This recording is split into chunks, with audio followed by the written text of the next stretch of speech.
Now at 10, a 14-year-old girl has died after drowning in the Yahara River this weekend. Amy Reed is there with the latest. And Packer fans all over the state are mourning the loss of a legend tonight. More on the passing of Bart Starr. From the Channel3000.com Alert Center, this is News 3 Now at 10. A 14-year-old girl in Rock County died this weekend after her canoe capsized. Amy Reed brings us to the banks of the Yahara River where rescuers jumped in to try to save her. Yesterday, a group of adults and some kids with some tie to the Boy Scouts came down this river, capsized, and got stuck on those trees. From there, law enforcement did everything they could to avoid what came next. The Yahara River is high this time of year, enough to cover State Trooper Brandon Farrell's head when he jumped in. This is a terrible, terrible accident. His shift was all but over when the call came, a water rescue for 5 kids and adults.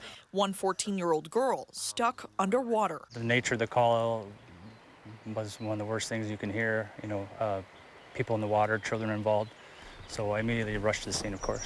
He jumped in with no life jacket and held on to what he could to stay afloat, all the while trying to get her free. Tried as I could to bring her up to the surface, pulled and pulled, but the current was just too strong. When help came, they got her to shore and medics did CPR from here to the hospital, but she didn't make it. It's not good, you try to think, what could I have done? Is there something I didn't do right? Could I have saved her? Could we have gotten her out quicker? Would that have made a difference? And I try not to beat myself up about it, but it's something you're going to think about. Today, the sheriff's office came back, getting the canoes they couldn't pull out yesterday, but one that wouldn't come free is staying, along with the tape. We're hoping what that does is when they round the corner here, before they get to that, before they get to the next corner, they'll see that caution tape and they'll slow down. They'll kind of get over and kind of reevaluate before they go through that corner at a fast speed. A reminder to stay careful, no matter how tempting getting on the water looks. And for Farrell, a reminder to hold your kids tight while you can. I'll have memories of this every time I drive through here for sure. And this particular spot will always bring back this memory for me. Rock County is one of many places dealing with high water in the early season, so rescuers urge that as you go out excited to enjoy Memorial Day, to be careful and aware of the conditions that you're in and your skill level. They don't want you in any situation that you're not comfortable with. In Rock County, Amy Reed, News 3 Now. This was the second rescue for the Rock County Sheriff's Office this season. Let's turn it over to Dana Fulton with your first alert forecast. We've got rain on the way for Memorial Day. We do, unfortunately, Amanda. Showers and thunderstorms for Memorial Day, and that's really going to set off a series of showers that we're expected to carry on through Tuesday and Wednesday. Today, though, of course, really sunny outside. Temperatures this afternoon climbing for us. We actually were in the mid to upper 70s. My almanac not resetting for us. Right now, Doppler track is nice and quiet, so we aren't expecting anything to build in overnight. That's the good news. We'll be a little partly cloudy overnight. Things will stay pretty quiet. Temperature-wise will be mild, but we are expecting at least into tomorrow morning the quiet conditions for our Doppler track. Right now, 65 in Madison, 63 in Janesville, and 66 in Platteville. Compared to this time yesterday, there's a little bit of a drop in our temperatures, about a 7-degree drop in Janesville, just because we were so mild yesterday afternoon. A calm breeze for us tonight, and we are expecting tomorrow showers and thunderstorms throughout the day. But we'll take a closer look at that alert day for your Monday and Tuesday in just a few minutes.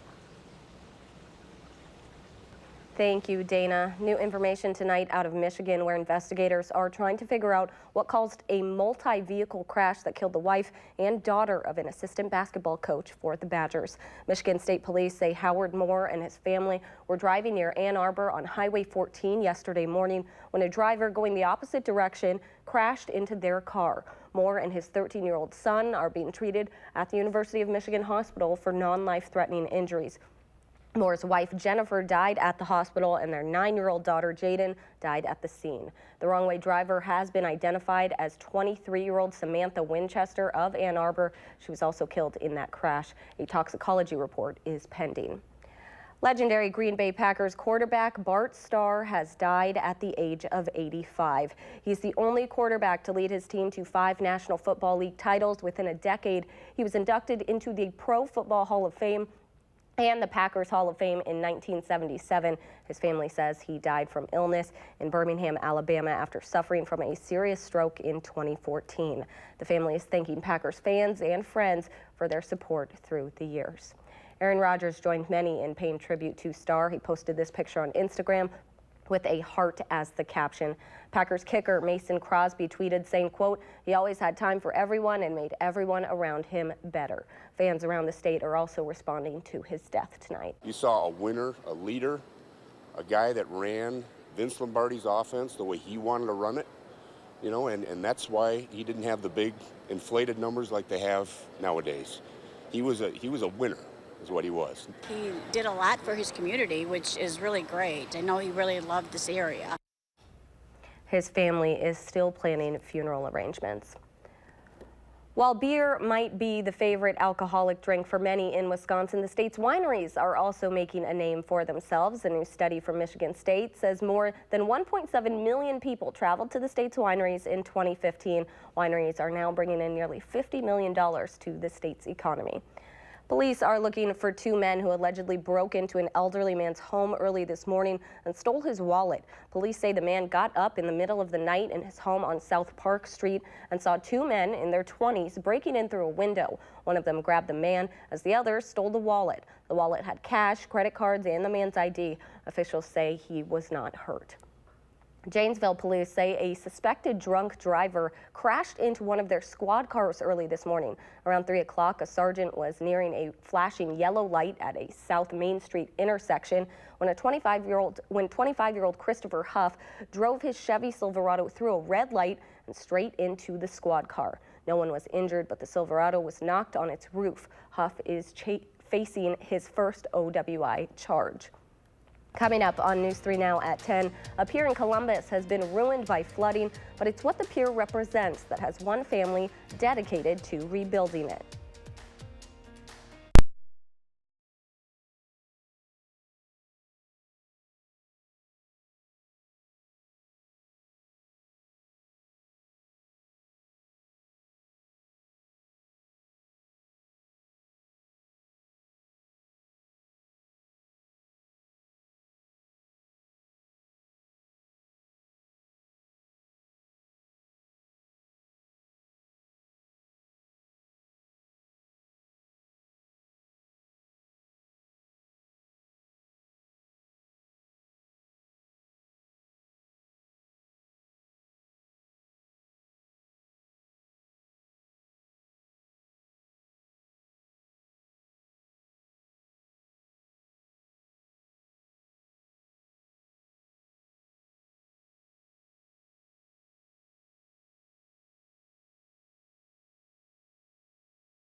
In Hawaii, a hiker who'd been missing for more than 2 weeks has been found alive. Hundreds of volunteers were looking for her, but it wasn't until rescuers decided to search a completely different area that they got lucky. Here's Carter Evans with the latest. The last 17 days of my life have been the toughest days of my life. Speaking publicly for the first time from her hospital bed, Amanda Eller describes the fear she faced while being lost in a Hawaiian rainforest for more than 2 weeks. It did come down to life and death, and I had to choose. And I chose life. She was airlifted to safety Friday after rescuers found her trapped in a ravine with injuries to both of her feet. I was crying with tears of joy. You know, I just am so incredibly grateful to have my girl home. Amanda's mother, Julia, traveled to the island of Maui after her daughter disappeared. They said for what she had been through, she was in surprisingly good shape. Rescuers say Amanda lost 20 pounds while she was in the rainforest. She survived by foraging for berries and fruit. She had a waterfall, she had access to water. She never even thought that there'd be national news and $50,000 rewards. Amanda was reported missing on May 9th after her car was found near a trail where she often hiked. Surveillance video showed her shopping at a store hours before she disappeared, but there were no other clues. Hundreds of volunteers canvassed the area for weeks, but it wasn't until Friday when rescuers decided to search a completely different area from the air that they found Amanda 3 miles from the area where she disappeared. I have the most gratitude and respect and appreciation. I can't even put it into words for the people that have helped me, for the people that have prayed for me. Rescuers say Amanda told them she had only planned on taking a short hike, but she got lost and couldn't find the way back to her car. She is now expected to make a full recovery. Carter Evans, CBS News, Los Angeles. More local news now. If you're still looking for something to do in honor of Memorial Day, at 9:30 tomorrow, the Madison area chapter of the Compassionate Friends will hold the annual Memorial Day walk and dedication service at the Vilas Park shelter. Then at 10 o'clock, Monona hosts one of the largest Memorial Day parades in Dane County. Later in the day, the American Legion Post 151 Memorial Day program and Avenue of Flags will honor all fallen military members with placement of memorial wreaths and taps. That starts at 2 o'clock at Sunset Memory Gardens in Madison. We have a full list on our website, channel3000.com. A Wisconsin favorite is bringing people to downtown Madison this weekend. The city's annual Bratfest hosted a car show this afternoon. So far, more than 125,000 brats have been sold this weekend. The festivities wrapped up tonight with fireworks just about an hour ago.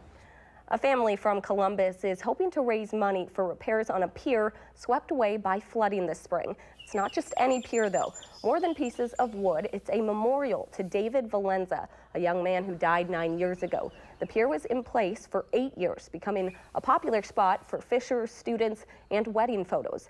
Building a new pier was expensive, and the Valenza family has created a GoFundMe page to help with costs and maintenance. We just wanted it to be more than about us and our memories. We wanted it to give a little piece of that love that we had for Dave and that back to other people. The GoFundMe page can be found on our website. Connie was Columbus High School's principal for 11 years.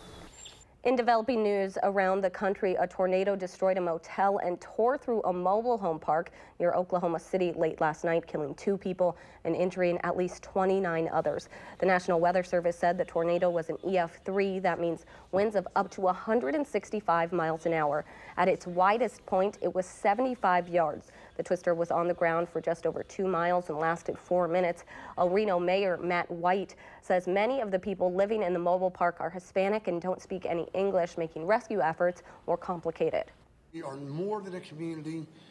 We are a family. We're going to overcome this. White says more than 24 people were taken to hospital, some undergoing surgery. In 2013, a tornado near El Reno killed 8 people, including a storm chaser. And take a look at this video from Fort Smith, Arkansas. This Walmart is surrounded by floodwaters from the Arkansas River. Flooding there isn't expected to take place until Wednesday morning. As of noon today, some places were seeing flood levels at nearly 38 feet. Wow, that's some pretty Incredible video there, Dana. I know we have some heavy rain headed our way, possibly. Yes, impressive video, and hopefully nothing like that, what's going on in Arkansas right now. But we do have quite a bit of rain that will be moving in over the next few days. Right now, our Doppler track is quiet, but for your Memorial Day, there is a slight risk for severe storms stretching south and west of Wisconsin. It crosses just into the tip of the state, right at the edge of Grant County. A marginal risk stretching from that slight risk up just southwest of Madison, that little green band there. And then as you go northeast of Madison, there isn't as great of an opportunity to see those strong storms slide through. Still could see some strong storms, but the potential there decreases just a little bit. This low pressure off at the edge of Colorado right now, as you can see, bringing storms throughout Nebraska and Kansas and the edge of Oklahoma. They're dealing with some strong storms overnight. We'll stay quiet overnight, but we're going to continue to see rounds of rain that start up Monday morning and take us all the way through Wednesday as that low pressure tracks right up towards Wisconsin. So by tomorrow morning, we start to see showers early in the day along the western edge of the state first. Mostly cloudy skies until the rain arrives, and then once the rain is here, of course, we'll stay mostly cloudy through the day. We'll have times for heavy rain, some stronger wind gusts mixed on in there, and we could see some stronger thunderstorms pop up again, mainly south of the state, though.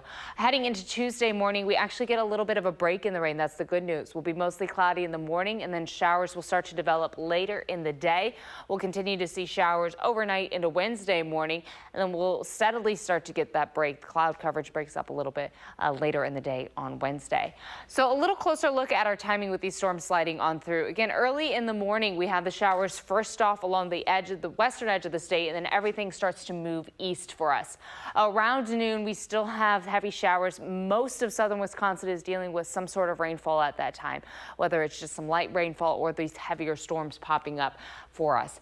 We have a few breaks mixed on in there. As you saw in the afternoon, it's not going to be raining all day long, but those breaks will still be giving us a cloudy sky. We don't actually want to see any breaks on the cloud coverage because that could lead to a little more heating and help fuel up those storms that could pop up later in the evening just a little more. So it would be better if we just stayed mostly cloudy tomorrow. Breaks in the rain are good. The breaks in the cloud coverage, again, not so much for us. The showers coming through Monday. By Tuesday morning, we're looking at rainfall totals. Most of the area from 1 to 2 inches. Some isolated areas could get just over 2 inches of rain. Again, we're already very saturated right now, so this isn't so good, and that's a good indicator to see that much rain coming through in 24 hours. We're really going to have some heavy rainfall at times with those storms bubbling on up. So because of the severe storm threat for tomorrow and the potential to continue to see thunderstorms pop up later in the evening on Tuesday, we do have 2 alert days in the forecast for your Memorial Day and for Tuesday. Overnight low for us tonight of about 54 degrees. For tomorrow afternoon, it is going to be cooler outside, won't be nearly as mild. We'll be in the middle 60s for our afternoon highs. Monday and Tuesday, those alert days, the severe storm threat for us and the chance to deal with some isolated flooding in spots, especially later on Monday and later on Tuesday when all of the rain is really coming down. By Thursday and Friday, it does look like we're going to get a bit of a break in the rain right now, a slight chance for showers, most of that staying to the south, but it will be really good to have 2 days of no rainfall, similar, of course, to what we had this weekend because of what's going to be coming through for the next few days. Really, it's just going to add on to all that we already have, Amanda, and there's just a little too much rain for us right now. So if you do have outdoor Memorial Day plans, I would definitely recommend trying to have an indoor backup plan for tomorrow afternoon. Yeah, and it seems like today kind of tricked you a little bit. It's so nice out. It was a little bit of a teaser. What's coming. Yes, things are going to switch a little bit for us for Monday. All right, thank you so much, Dana. Still ahead in sports, more on the legacy of Bart Starr on and off the field.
Well, there are a few athletes that can be considered legendary, and Bart Starr certainly one of the elite. The Hall of Fame quarterback died this morning in Birmingham, Alabama at 85 years old. Now, Starr had a stroke in 2014, hadn't really been the same since then. This video from one of his final appearances at Lambeau Field. Now, Starr became legendary in his years in Green Bay, playing from 1956 to 1971, during which he led the Packers to 5 NFL championships and 2 Super Bowl titles. He was also named MVP in those Super Bowls. Now, the list just goes on and on when it comes to his accolades on the field, but Starr also known for his demeanor off the field. Packers president Mark Murphy said today that Starr epitomized class. The Starr family also sending out a message today saying, in part, our family wishes to thank the thousands of friends and fans who made his life and their lives better for so many decades, especially during the last 5 years. His love for all of humanity is well known, and his affection toward the residents of Alabama and Wisconsin filled him with gratitude. He had hoped to make one last trip to Green Bay to watch the Packers this fall, but he shall forever be there in spirit. Fellow Hall of Famer quarterback Brett Favre also sending his condolences on Twitter this morning, saying in part, I feel extremely lucky to have called him a friend and to have been mentioned in the same breath.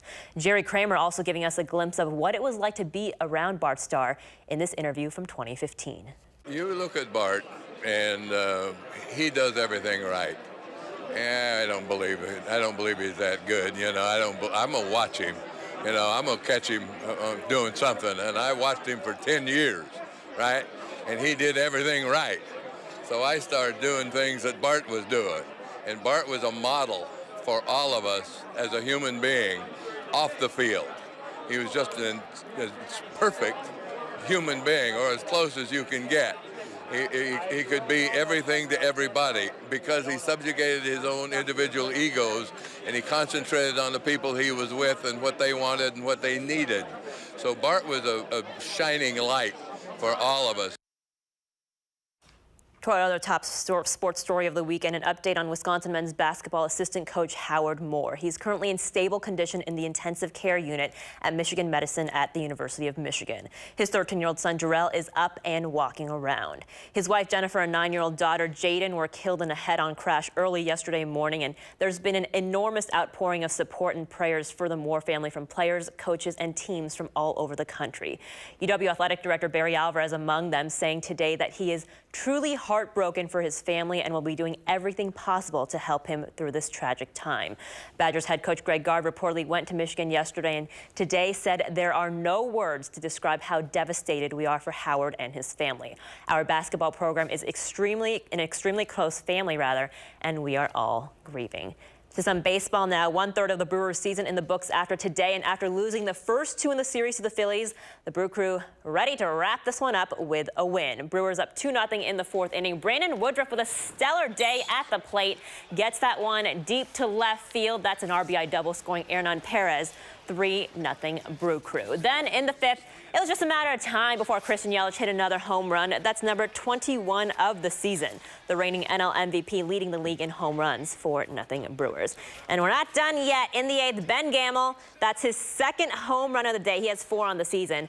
9-1 Brewers, and Woodruff just spectacular on the mound today as well. Gave up 1 run on 1 hit and struck out 10 in 8 innings of work. Brewers win 9-1, the final score. The world's oldest major automobile race, the Indy 500 this afternoon. Tight race between Simon Pagenaud and Alexander Rossi. Defending champion Will Power in the mix there as well. Pagenaud and Rossi swapping the lead 5 times in the final 13 laps, but with the last lead change with the last 2 laps to go, Pagenaud passing Rossi and hanging on, winning by 0.2 of a second.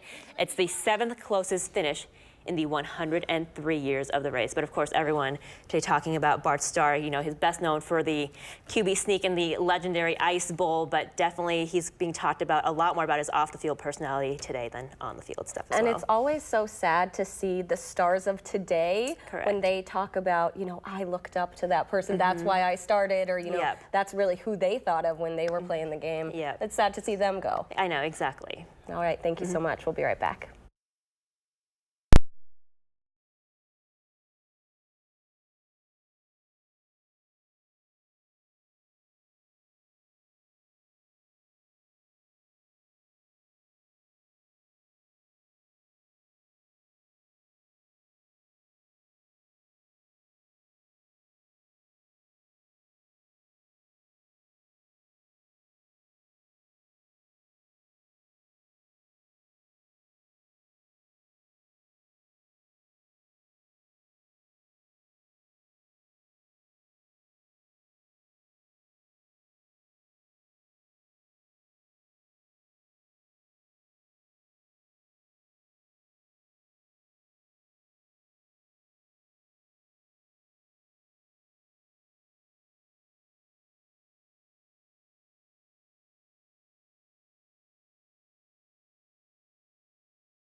A beautiful day today. So many people we saw at the terrace, but it's going to change. It's going to change. The It's terrace gonna was change. packed this Yeah. evening when we were looking at that video. Again, sunshine for us today.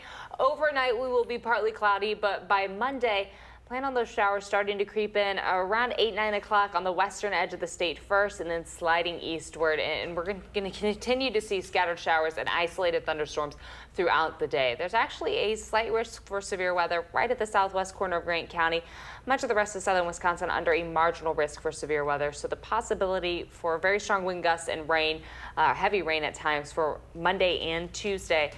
Definitely in the cards for us. That's why we have alert days in the forecast for both. By the end of the week, we should have a little bit of a drier air in place for Thursday and Friday.